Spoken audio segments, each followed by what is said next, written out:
Hello, good morning guys. Kasabong Los Mindanao sa aking mga viewers, sa aking mga viewers, lalo na sa aking mga subscribers dito sa aking channel, sa aking YouTube Kalya Kasabong TV. Nandito naman ako sa umaga nito ngayon, magbigay ko kunting tips, advice sa inyong mga baguhan pa lang tungkol sa kaalaman ng manok ko dito sa aking mga content. Sa umaga nito ngayon, ipapaliwanag ko sa inyo tungkol sa pagdala natin kung maglaro, maglaban din ng manok, ang mga pamaraan na hindi tayo magiging kawawa pati ang ating pamilya. Bago ang lahat kasabong, ipakilala ko muna sa inyo, ito siya ang pinaka matanda ko nga manok na tinawag ko dito, linyada na Boston Sweater, bandid ng bakbak at 2 times winner. Ito siya, yan o, di pa kumpleto ang balahibo dahil naglugod ito, kaya hindi ko pa ito ginagamit. Pakumpletuhin ko munang, inaantay ko munang makumpleto ang balahibo niya bago ko parisan ng mga inahin ito.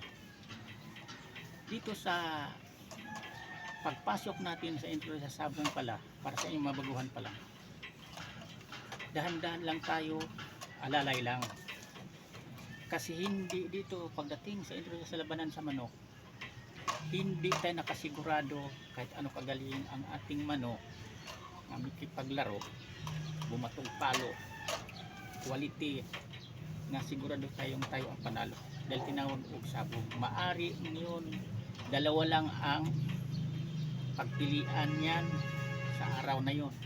Kung para sa araw natin na tayo ang manalo tayo kahit anong mangyari, kahit patay ang manok natin, makatuwag 2 beses panalo na yan. Pero kung hindi para sa atin ang araw na yon, talo tayo, mailagay tayo sa talo. Kaya dito sa sabong, hiram-hiram lang palitan, may panalo, may talo. Yan, totoo yan. Halimbawa, ikay nanalo ngayon, bukas ikaw pa rin manalo. Sa sunod nating pagharap sa larangan sa laro sa manok sa labanan, ako naman ang manalo. Hindi naman po pwede, kasi ano yan, panahon lang yan. Hindi naman pwede nga sa iyo ang lahat ang panahon ako lagi nasa talo. Yan totoo. Minsan naman ako naman hindi ang manalo. Yan katotohanan. Pero pinaka-advantage dito sa alaga ko nga manok na linyada na ito, na itong pula na ito, kasi lamang sa panalo kaysa talo. O sa totoo yan. Sa nakakilala nito sa mga anak ng pakakuha sa akin ito, pinagsa-champion pa nga nila. Pero may ilan-ilan ding nakakuha sa akin, natalo diretso, hindi nagpanalo. Pero sa katagal na ito, sa loob ng 7 years sa pagpalahi ko sa kanya, ang dami nang naging anak, ang dami ng produkto nito, ang laki ko lang na pira, natanggap na pira, bayad sa mga anak nito. Kaya ito ang napamahal ko ng todo na manok dahil ang laking pakinabang ko nito na Boston Sweater na itong bandid ng bakbakan, dahil ang mga anak nito, hindi ako binigo, hindi ako napahiya pagdating sa larangan, sa sabong, sa mga sabong kakpit. Yan totoo. Nasa linyada talaga yan. Kayong para sa inyong mabaguhan pa lang, kung magmamanok tayo, piliin natin ang gawin natin, gagamitin natin pangpalahi na ipirmaminti natin. Huwag tayong papalit-palit mo na tulad sa akin. 7 years na ito pero hindi ko pa pinalitan. Ang ginagawa ko pala, kung kursunada ko ang ibang linyada sa isa kamanok, ang mga anak na babae nito, yan lang ginagamit kong palahian sa kanila. O kaya kumukuha ko ng ibang linyada ng mga babae na kursunada ko ring linyada, ito, yan din ang pinapalahian ko dito, i-process ko lang. Pero hindi ko talaga giwala ito na original ko, kasi ito ang nagbigay og sa toong buhay swerte sa akin. Kasi bukod na lamang sa panalo ka sa talo, ang mga anak nito ang bilis ding mabilis na matipuhan, magustuhan sa aking mga kaibigan, mga kakilala kong magmanok sa akin. Yan, totoo yan. Kasi dito sa pag-alagang manok, lalo kung baguhan pa lang tayo, kung hindi pakila ang isang kalinyada sa isang kamanok natin, kung mag-out maglinda tayo, hindi ka mabili, may bibili man yan madalang. Pero kung makilala na ang linyada sa isang kamanok, lalong-lalo na sabihin, ay anak yan pala sa bakbakan na 2 times winner, ayos yan, tinanalo natin yung una natin nakuha, kukunin natin ulit yung makasunod. Ganun lang yung ginagawa mismo yan sa aking mga buyer, sa aking mga manok. And to Ganun lang kasimple. Pero kung ang pag-aalaga ng manok ang daming purpose nito. Pwede na tayo nga hindi tayo maglaban. Halimbawa, kontrolin natin. Itigil kung malasin tayo. Tingin nating malas puro tayo talo. Itigil muna natin. Ang gawin muna natin business sa taon na ito. Kung malas tayo, at tingin na taon na ito, malas tayo. Gawin muna natin business. Palahi lang tayo. Tapos, ibibinta natin. Diba? Ang daming purpose nito. Kasi pwede itong gawing business ang manok kung marunong tayo. Basta magandang linyada, maganda ang performance, ang record sa isa ka manok. Ang daming kumukuha niyan. Kahit mga kapitbahay mo, tulad sa akin, kilalang kilala ito. Pag sinabing bandid ng bakbakan, kilalang kilala ito. Ang tanong kaagad nila sa akin kung makahawak pula, anak ba ito ng bandid ng bakbakan? Hindi na rin maitanong nila dahil kahawid o balahi, kulay ang balahibo halos kamukha.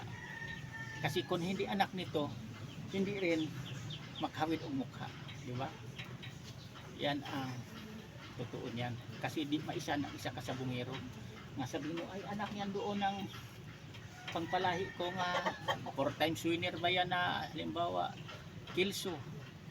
Ay kung nakita ang rungkak mo tulad sa akin, nakikita ito sa mga kaibigan ko kumukuha ng manok sa akin na ito ang ama, pinakilala ko rin sa kanila at saka lagi ko itong pakita ang mga videos nito sa aking Facebook account at saka sa aking TikTok account kaya kilala ito.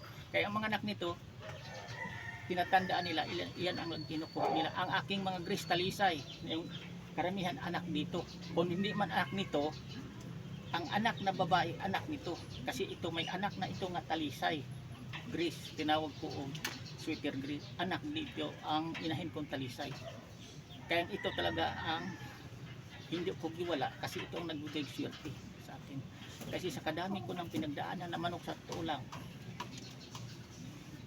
super galing. Dati yung mga manok ko doon pakos kabila nagmamanok San Mateo, nagmanok ko doon sa IT housing, may manukan ako doon, pero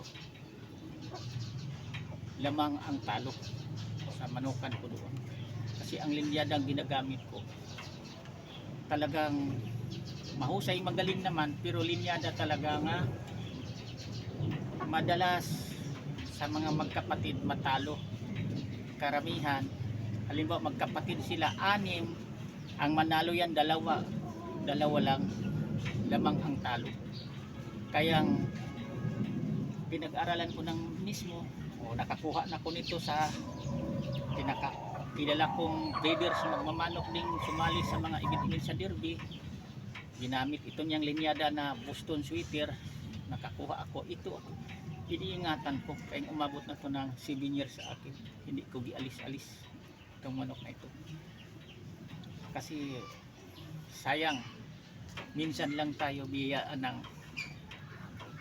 pangpalahi na swerte tayo, binigyan tayo ng swerte lamang sa panalos ka talo, alisin pa natin. Kaya ang ginawa ko, hindi ko inalis ang mga anak na babae, yan lang ni crosses ko sa ibang linyada. Tapos siya mismo hinanapan ko lang din ng maayos na linyada nga inahin, ipinaris ko sa kanya yung mga bata pa dumalaga dahil ang matandang manok tulad nito 7 years na, dapat parisan ito ng mga bata pa nga inahin, parang malakas pa rin ang kapit sa similya. Yan lang. Thank you ulit sa pagpanood. Bukas ulit naman ibang topic ito paliwanag sa inyo. Maraming salamat sa pagtitiwala niyo sa akin, sa nanonood, sa aking mga followers, sa aking viewers, sa aking subscriber dito sa aking channel, sa aking YouTube Kalya Pasabog TV. Thank you na thank you. Yan lang. Bitin ko. Thank you. Bye.